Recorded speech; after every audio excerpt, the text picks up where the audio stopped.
A gente tinha muito menos medo de mulher. É mesmo? Os caras hoje se cagam de Se medo cagam de mulher, Se né? cagam de medo. Essa coisa também de moleque de, sei lá, 24 anos tomar Viagra, com medo de broxar. Aham. Então acho que os homens estão, em geral, se sentindo ameaçados. Então tem sempre aquela coisa das meninas com 16 anos olhando pros meninos de 24, 25, Sim, achando os caras de 16 babaca. Porque de fato tem essa... O homem tá nessa busca aí. Essa é a pergunta? Essa é a pergunta. Se o povo do a questão da transplante... aceitação da idade masculina, dizer. Né? Aham. A idade. Se a gente tá num momento muito inseguro quanto ao nosso envelhecimento. Os homens especificamente. Essa pergunta eu acho que é mais pra mim do que pro Pondema. Tudo Então, bem? a pergunta se refere aos homens Isso, os especificamente. homens. Homem, Homem. gênero, não Isso. espécie. Não, homem. Então, acho que provavelmente sim. Porque as mulheres sempre sofreram muito com essa questão de envelhecimento, né? Inclusive porque biologicamente amadurecem mais rápido. Então tem sempre aquela coisa das meninas com 16 anos olhando para os meninos de 24, 25, Sim, achando os caras de 16 babaca. Porque de fato tem essa diferença. Mal ela sabe que os de 24 também são. São babacas, mas aí é uma descoberta que vai levar algum tempo. Vai levar um tempo. Mas assim, e aí depois começa a envelhecer primeiro, tem um tema da menopausa feminina e tal, que também gera... E agora os homens, à medida que vão ficando mais vaidosos, né? Vão assumindo essa preocupação estética o tempo inteiro. E essa coisa também de moleque de, sei lá, 24 anos tomar Viagra, com medo de broxar. Então acho que os homens estão, em geral, se sentindo ameaçados. E tem a ver com a emancipação feminina, com toda essa transformação que acontece no mundo. Então, eu acho que a possibilidade de estar começando a envelhecer, de fato, me parece que tem atingido mais os homens do que quando eu, por exemplo, estava com 40 anos, agora eu tenho 62. Quando estava com 40 anos, eu nem pensava nesse assunto. Era uma coisa, assim, completamente inexistente. Mas a minha geração é uma geração que foi muito menos vaidosa. Muito menos ameaçada. A gente tinha muito menos medo de mulher. É mesmo? Os caras hoje se cagam de Se medo cagam de mulher, Se né? cagam de medo. Porque esse medo surge da onde? Porque os homens sempre tiveram medo de não estar à altura do que a mulher espera que ele esteja. Né? Então sempre isso foi um medo masculino.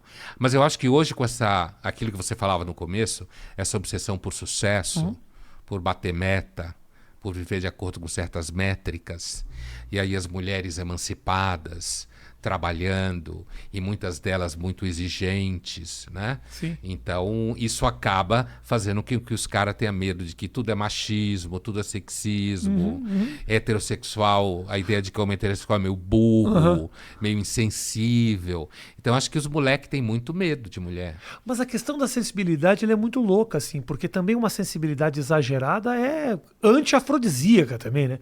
Total. Um homem cheio de sensibilidade é muito bonito no cinema, Brocha que dura a mulher, 2 horas, é. né?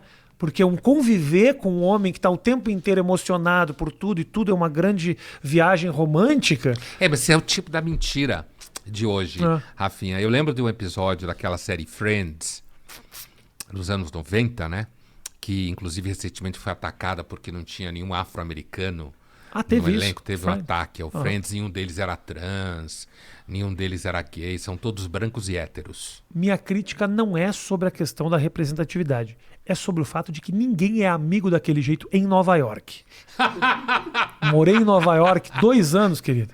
Você não conhece demora 10 anos pra você fazer um amigo. Os caras são amigos daquele jeito. Então eu não engulo aquilo. Essa era a mentira. Essa era a mentira. Essa era a babaquice da história, exato. né? Mas então, teve um episódio especificamente em que o Bruce Willis participou.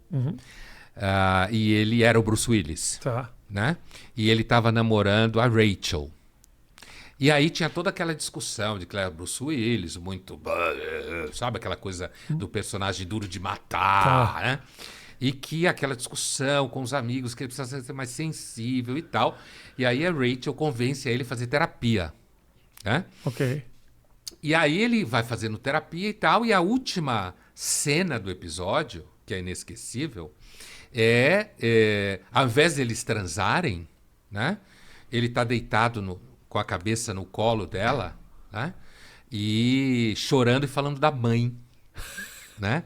E aí ela olha para a câmera, né? Como quem diz assim, puta que pariu, não era bem isso que eu queria.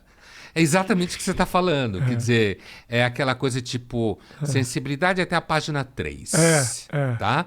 Só para não ser também aquilo que alguns chamam de heterodonte. Isso. Né? Só para. Agora, se passar da 4, ainda vai. É importante que a sensibilidade seja uma quebra, né? A quebra do bronco, da dureza. Mas se é o padrão, puta, mas aí, se a quebra é o dia que o cara realmente se coloca e é um pouco mais ríspido, aí realmente, pô. Se ele subir na mesa na hora da barata, fica difícil, né? Então isso, esse conjunto de coisas, sabe, Rafinha, inclusive a minha entrada no debate público, que já vão aí uns 15 anos, um pouco mais, se deu muito marcada por essa percepção, que era uma coisa que eu discutia muito na época. E hoje é mais atual do que era na época, inclusive. Que é essa mentiralhada generalizada. Então, isso que a gente está falando aqui, de que homem muito sensível continua tendo problema no mercado dos afetos, você não pode falar. Se você falar, então, é machista, é tóxico, sabe? É ultrapassado. Claro, quando, na realidade, continua sendo uma questão. Continua, né? Mas você não, eu posso estar enganado, mas me parece que o quanto mais a gente discute essa questão, mais a gente vai ganhando um pouco de voz, que é um movimento um pouco contrário. Porque parece que está ficando chato, não se pode mais falar nisso. Mas a chatice está fazendo com que, tipo, tá bom, já que tá chato, vamos discutir esse negócio, porque não dá mais para continuar desse jeito. Vamos falar disso. Vamos falar disso de verdade, sem essa hipocrisia, assim, sabe? Sem querer ganhar like e falar a real. Que é um movimento um pouco das redes sociais, eu sinto um pouco isso. Tenha muita mentira, muita frase feita, muita bunda com frases motivacionais. Mas chegou um certo momento que as pessoas estão olhando isso e falando, não, só um pouquinho, cara. Não, vamos mostrar a vida de verdade aqui. E o real começa a ter um pouco de espaço mesmo. E o autêntico, e o erro, e a pessoa que escapou um preconceito no passado. Hoje, quando ele fala, tipo, gente, olha pra você, entendeu? Então, eu acho que as redes sociais, como elas acabam dando voz a quem não está diretamente empregado com dinheiro, certo? Abre espaço para isso que você está falando. Tá. Porque se você tiver, por exemplo, recebendo patrocínio de alguma coisa e você falar alguma coisa que não vai ao encontro, você perde. aí fudeu. Perde. Entendeu? Aí fudeu. Então, eu acho que, como sempre, há uma certa maior valorização da literalidade das coisas. Isso é isso.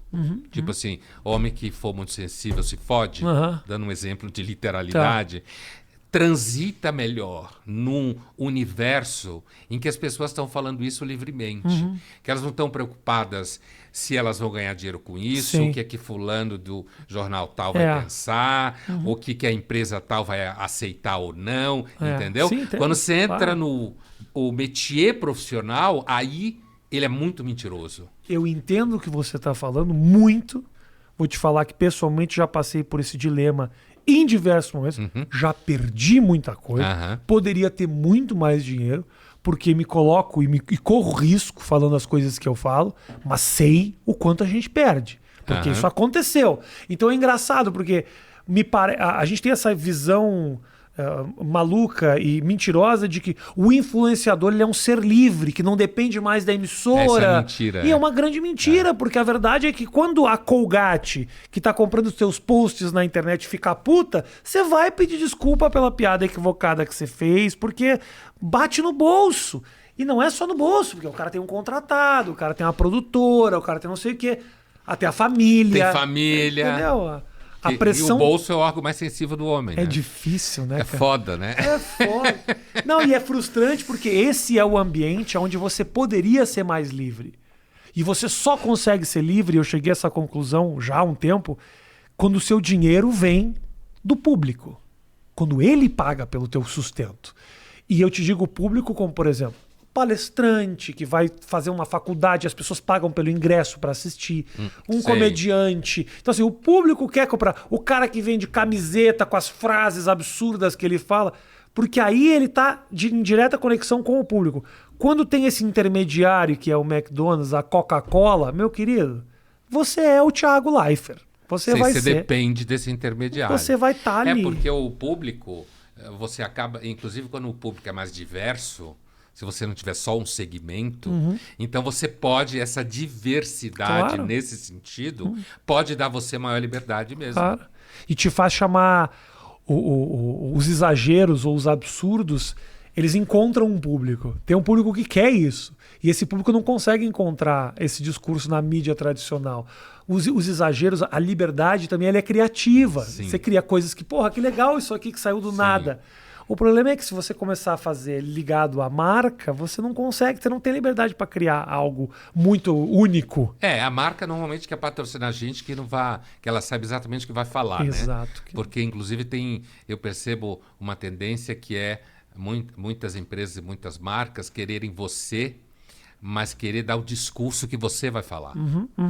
E dizer o que você vai falar. Exato. E colocar certos parâmetros ali, garantindo, olha ali o cara não vai chutar o balde, ele não vai além disso. Total. Né? E aí fica, às vezes você tem que fazer uma puta ginástica, mas ainda há espaço, inclusive para um certo discurso que o Otávio da Folha, né, quando ele me contratou para a coluna, e já vai 12, 13 anos, ele usava uma expressão que é as pessoas que gostam daqueles que quebram o couro dos contentes. Certo? Exato. Quer dizer, que vai ali, não é o público inteiro, mas tem um nicho ali de gente que está disposto a ouvir algo que não seja aquilo que você falou, que é uma frase de autoajuda com a bunda. Isso. Essa imagem é muito boa. Você criou ou você já viu? Como assim? O que mais tem é isso.